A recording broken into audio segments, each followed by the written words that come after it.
तुम्ही कधी शांतपणे बसून विचार केलाय का, की आपल्या देशात शिक्षण आणि परीक्षेची सुरक्षा कोणत्या पातळीवर पोहोचली आहे? विचार करा.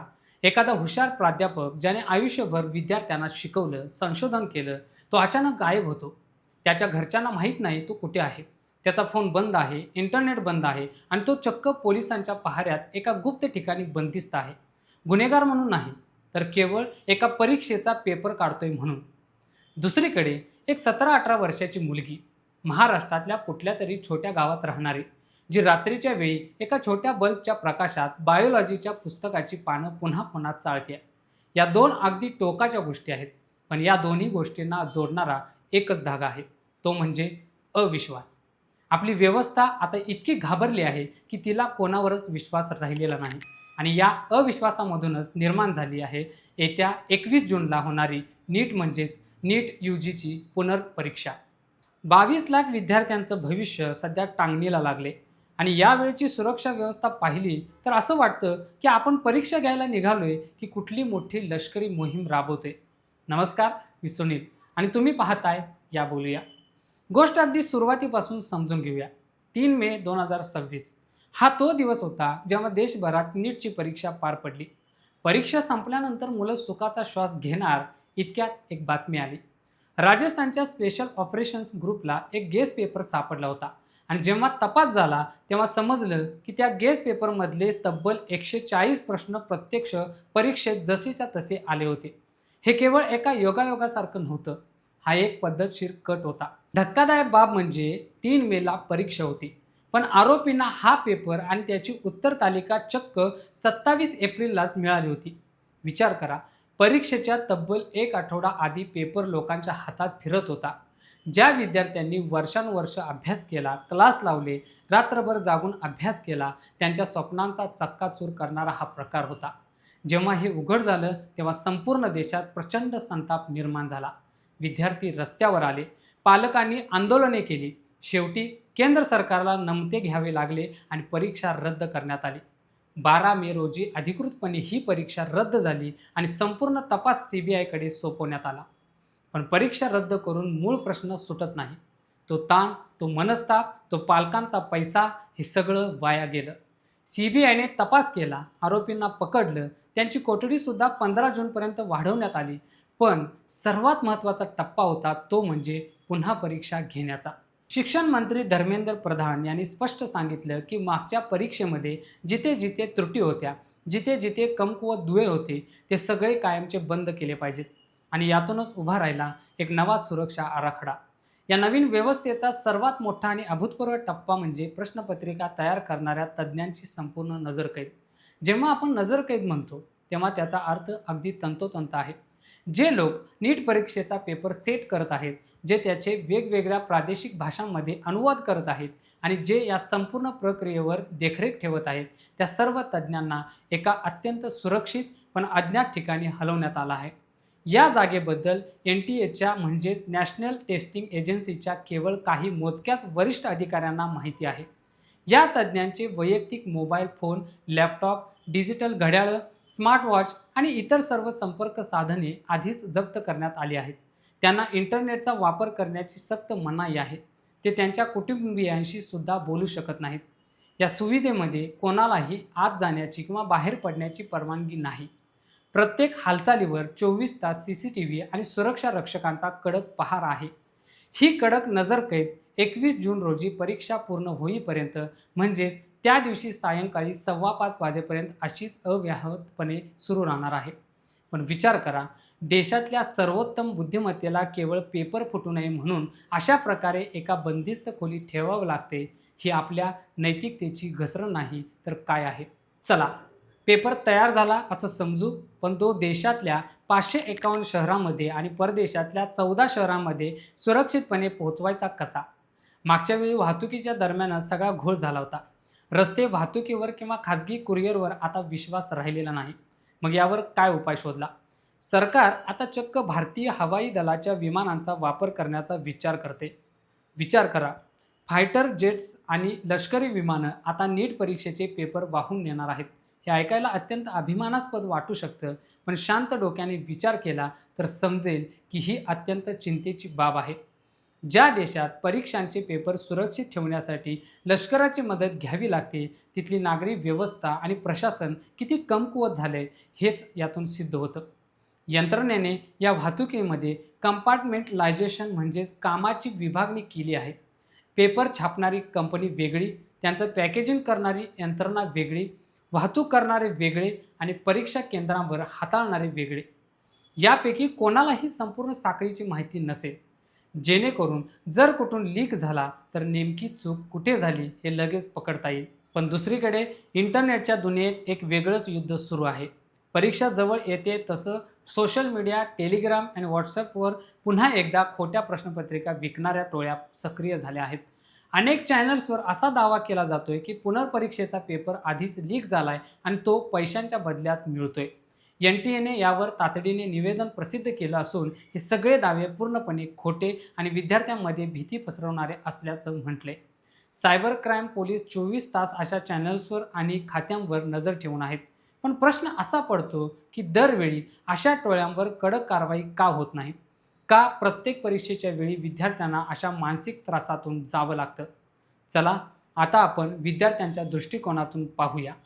21 जून 2026 रविवार दुपारी 2 वाजता परीक्षा सुरू होईल आणि सायंकाळी 5:15 वाजता संपेल. 3 तास 15 मिनिटांचा म्हणजेच 195 मिनिटांचा हा पेपर असेल. मागील वर्षाच्या तुलनेत यंदा 15 मिनिटांचा अतिरिक्त वेळ कायम ठेवण्यात आला आहे, जेणेकरून विद्यार्थ्यांना भौतिकशास्त्र आणि रसायनशास्त्रातले लांबलचक आणि गुंतागुंतीचे प्रश्न सोडवताना वेळेचा ताण पडणार नाही. ही 15 मिनिटं विद्यार्थ्यांसाठी खूप महत्त्वाची आहेत, कारण नीट परीक्षेत वेळेचं नियोजन हेच यशाचं गुपित असतं. एकूण 200 बहुपर्यायी प्रश्न असतात, ज्यापैकी 180 प्रश्न विद्यार्थ्यांना सोडवायचे असतात. 720 गुणांची ही परीक्षा असते. प्रत्येक बरोबर उत्तरासाठी 4 गुण मिळतात, पण जर एखादं उत्तर चुकलं तर उणे 1 गुणाचे नकारात्मक गुणदान लागू होते. म्हणजेच निगेटिव्ह मार्किंगमुळे विद्यार्थ्यांची वर्षभराची मेहनत एका चुकीने खाली येऊ शकते. शासकीय वैद्यकीय महाविद्यालयात प्रवेश मिळवण्यासाठी साधारण 600 पेक्षा जास्त गुणांची आवश्यकता असते. 600 गुणांचा आकडा गाठायचा असेल तर उमेदवाराला कमीत कमी 150 प्रश्नांची अत्यंत अचूक उत्तरे द्यावी लागतात. विचार करा, 195 मिनिटात 180 प्रश्न सोडवायचे म्हणजे सरासरी एका प्रश्नासाठी विद्यार्थ्याकडे केवळ 1.25 मिनिटाचा वेळ असतो. या अत्यंत वेगवान आणि मानसिक दबावाच्या परिस्थितीत परीक्षा केंद्रांवर विद्यार्थ्यांसोबत जे घडतं ते अजूनच धक्कादायक आहे. परीक्षा केंद्राचे नियम इतके कठोर केले आहेत की विद्यार्थी आधीच भीतीच्या छायेखाली येतो. सकाळी 11 वाजल्यापासून परीक्षा केंद्रावर उपस्थित राहण्याची वेळ सुरू होते आणि प्रवेशद्वार बंद होण्याची अंतिम वेळ आहे दुपारी 1:30 वाजता.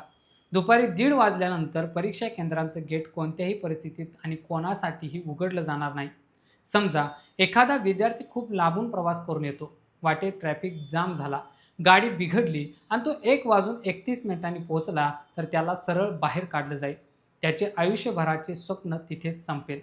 परीक्षा हॉलमध्ये पोहोचल्यानंतर 1:30 वाजल्यापासून 1:45 वाजेपर्यंत पर्यवेक्षक विद्यार्थ्याच्या प्रवेशपत्राची आणि मूळ ओळखपत्राची पडताळणी करतील.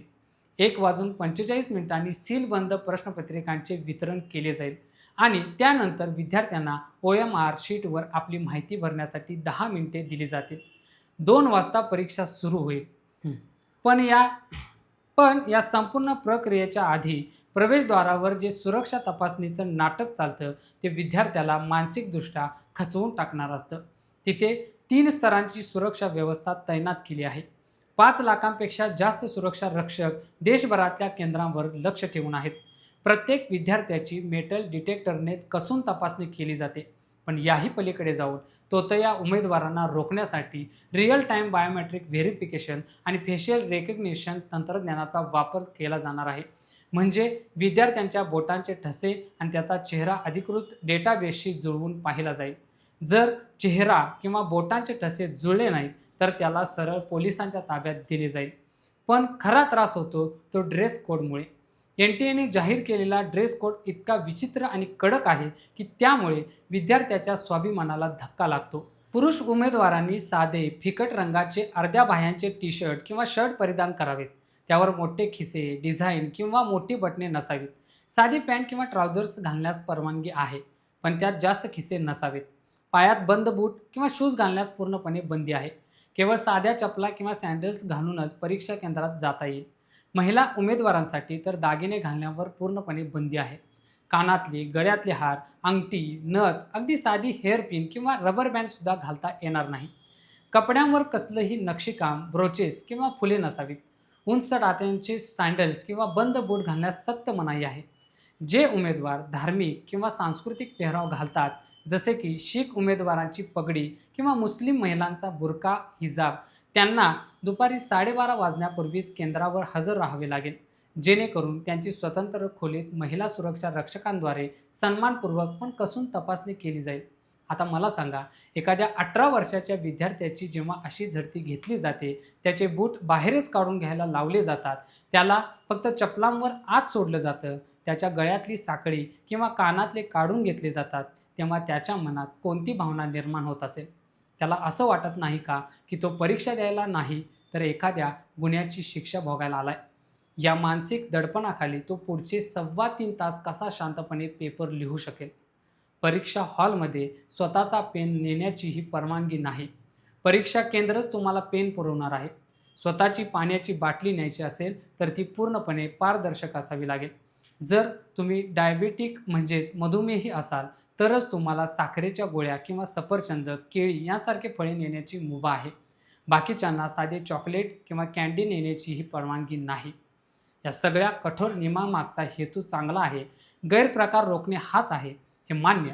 पण आपण या सगळ्या उपायांकडे पाहिलं तर आपल्याला समजेल की आपण मूळ आजारावर उपचार करत नाही आहे, तर फक्त लक्षणं दाबण्याचा प्रयत्न करतोय.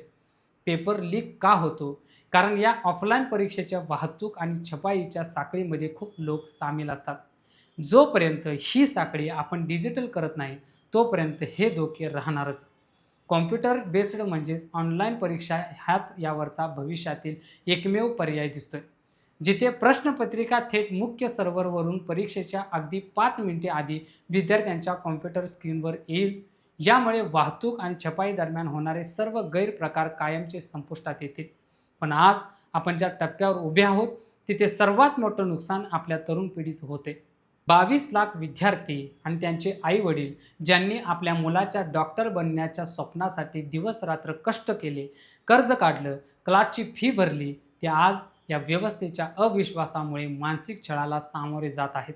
एका बाजूला लाखो रुपयांची लाच देऊन पेपर विकत घेणारे गुन्हेगार मोकाट फिरत असतात आणि दुसऱ्या बाजूला प्रामाणिकपणे अभ्यास करणाऱ्या विद्यार्थ्याला मात्र संशयाच्या नजरेने पाहिले जातं. ही विषमता आपल्या शिक्षण व्यवस्थेला पोखरत चालली आहे. 21 जून रोजी होणारी ही पुनर्परीक्षा केवळ विद्यार्थ्यासाठी परीक्षा नाही, ही परीक्षा या देशातील संपूर्ण प्रशासनाची, सरकारची आणि न्यायव्यवस्थेची आहे. जर यावेळीही काही गैरप्रकार उघडकीस आला तर सामान्य माणसाचा या परीक्षा पद्धतीवरील उरलासुरला विश्वासही उडून जाईल. आपण एक समाज म्हणून कुठे चाललोय याचा गांभीर्याने विचार करण्याची वेळ आता आली आहे. कारण ही चर्चा इथे संपते, पण हा विषय इथे संपत नाही. तुम्हाला वाटत असेल की अशा घटनांचा अर्थ समजून घेणं गरजेचं आहे, तर हा व्हिडिओ लाईक करा आणि इतरांपर्यंत नक्की पोचवा.